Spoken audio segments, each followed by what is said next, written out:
Hello, everyone, and welcome back to JJ English Podcast. And don't forget to like, subscribe, and have fun learning English.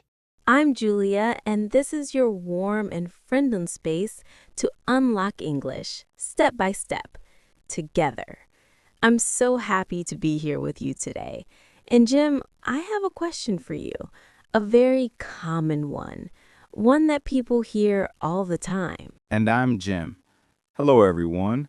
I'm ready for your question, Julia, and I think I already know which one it is. It's that question that seems simple, but somehow follows us everywhere. Exactly. It's the question that follows us everywhere. Tell me about yourself. Ah, a classic.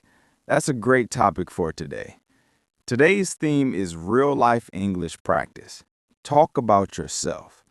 This is usually the first thing people ask when they meet you, in a new class, at a new job, or even when you're just making a new friend. It's your first impression. Yes. And sometimes when someone asks, "Tell me about yourself," our mind goes completely blank. We know what we want to say, but the words don't come. So today, we want to make it easy and fun for our listeners to answer this question with confidence. We'll show you how to turn a simple answer into a real conversation. And this happens to a lot of people, not only beginners. Even people who speak some English feel this sometimes. You know the words, but your mind freezes for a second. That's normal. It doesn't mean your English is bad. It just means you're human. Exactly. And when that happens, it's okay to start small. You don't need a long answer. One sentence is enough to begin. Once the conversation starts, the rest comes naturally. One great tip to remember is this. Try to add a reason when you can. Don't just say what you like. Say why you like it. We're going to break it down into simple parts. Name, place, job, family, hobbies, and personality. Let's start with the basics. The first thing is your name. Jim, what is your name? My name is Jim. Very simple. And you can also add where you are from. For example, I am from California. I am Julia, and I am from New York. Let's practice that together. Repeat after us. My name is, say your name, and now I am from, say your country or state. And you can say it in your own way. What matters is being clear.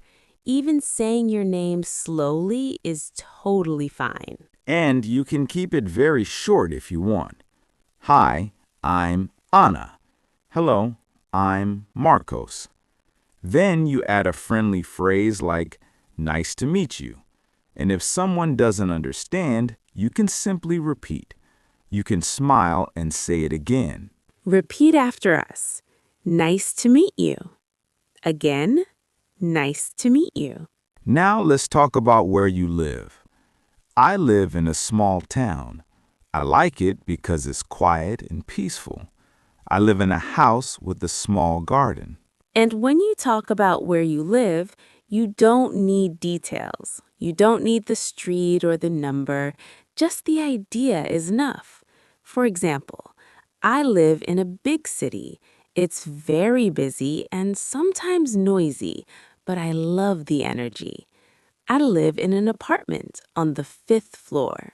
Saying, I live in a big city already gives people a picture. They imagine noise, cars, and busy streets. Saying, I live in a small town gives a very different picture. Simple words, strong meaning. Let's practice together. I live in a big city. And now, I live in a house. And this is how it sounds in a real conversation. Julia asks, "Where are you from?" And Jim answers, "I am from California, but I live in a small town now." Tiny story here. One time I told someone I live in a small town, and they asked if I knew everyone. I had to laugh. I said, no, but I know the person who works at the coffee shop. Now let's talk about what you do. This is the job or study part. Jim, what do you do? I am a teacher. I teach English. And I love my job because I enjoy finding simple ways to explain difficult things. That's wonderful. And I am also a teacher. I love my job because I get to talk to people like you every day and help them feel confident. Let's practice some options. I am a teacher, or I am a student. And if you're not working right now, you can say, I'm not working right now, or I'm looking for a job. If you are a student, you can say what you study. For example, I study art, or I study music. And here's how it sounds naturally. Julia asks, what do you do? And Jim answers, I am a student.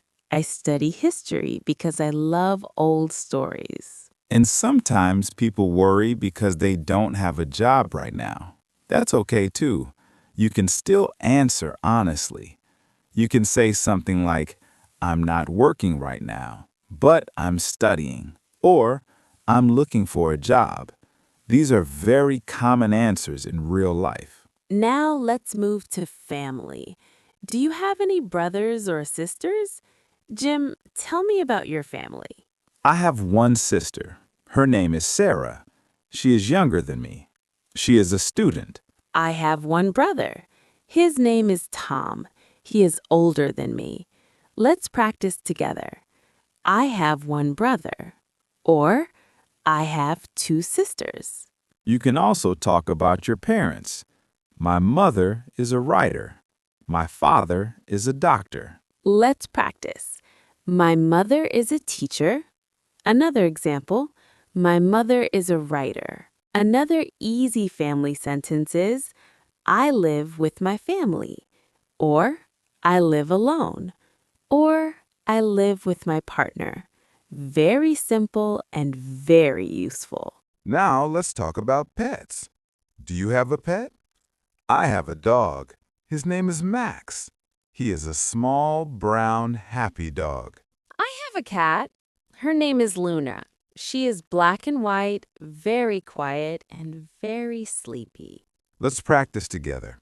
I have a dog. Or, I have a cat. Luna sleeps all day. I think her favorite hobby is sleeping. Honestly, it's a great life for a cat. Now for the fun part. Interests and hobbies. This is what you do for fun. Julia, what are your hobbies? I love listening to music. I also like to read books. I read adventure stories because they help me relax after a busy day. I like to play sports. I play soccer with my friends on Saturdays because it helps me stay healthy. I also like to watch movies, especially comedy movies, because I love to laugh. And hobbies don't need to be special or impressive. Simple hobbies are perfect for conversation. Exactly. Simple hobbies work perfectly. Things like walking, listening to music, or watching movies. It's easy. For example, you might say, I like to cook, or I like to walk. And then you can add a reason, like, because it helps me relax. These are things many people do, and that makes it easy to connect. We can also talk about likes and dislikes. Julia, what is your favorite food? My favorite food is pasta. I love pasta with tomato sauce because it's simple and always delicious.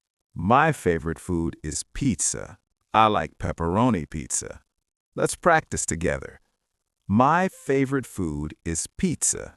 And what about food you don't like? I don't like olives. I don't like the taste. I don't like spicy food. It's too hot for me. Let's practice. I don't like spicy food. And in a real conversation, it sounds like this. Julia asks, what do you do for fun?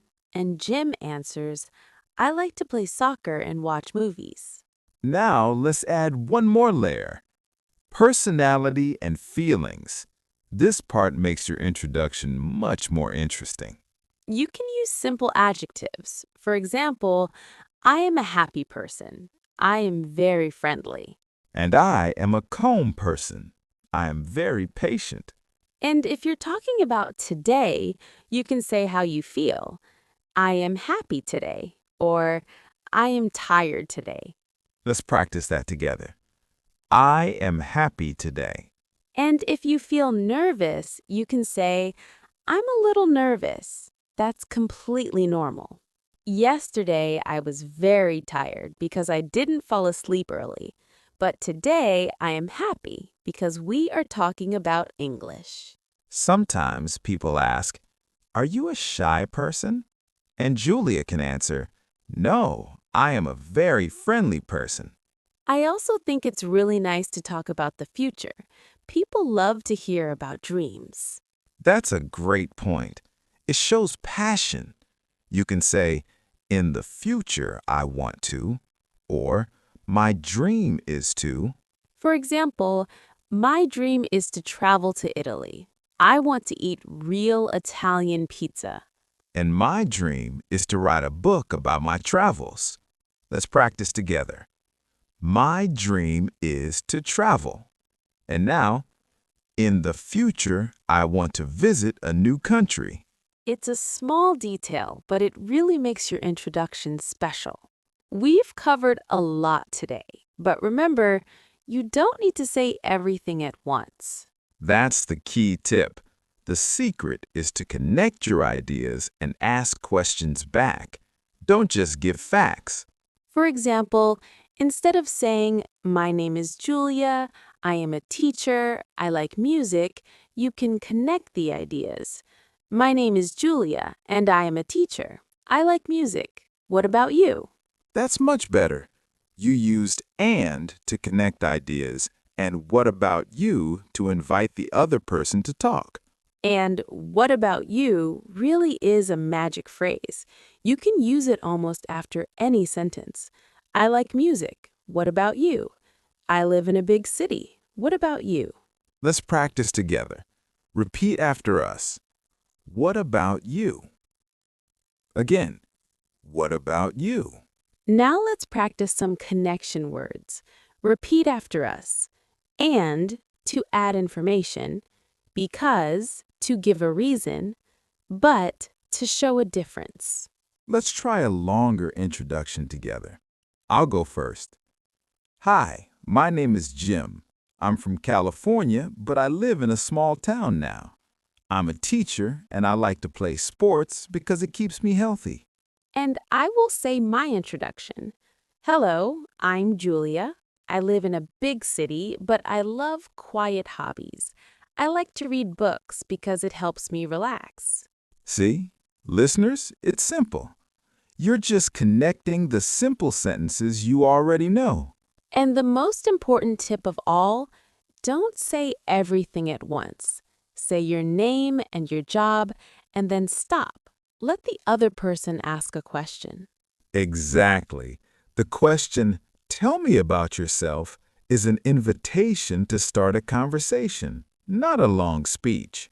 Let's do one final guided repetition together of the most essential phrases for starting a conversation. My name is, I am a teacher or student, I like to, what about you? Excellent. Very well done. You are ready to talk about yourself in English. And remember, conversations are not tests. They're just exchanges between people. You don't need perfect grammar. You need connection. And connection comes from simple words used with confidence. Thank you so much for spending this time with us on the JJ English podcast. If you enjoyed this episode, don't forget to subscribe and share it. And we have a question for you. In the comments below, please tell us, what is your favorite hobby and why do you like it? Write your answer in English. See you in the next episode. Take care and keep practicing.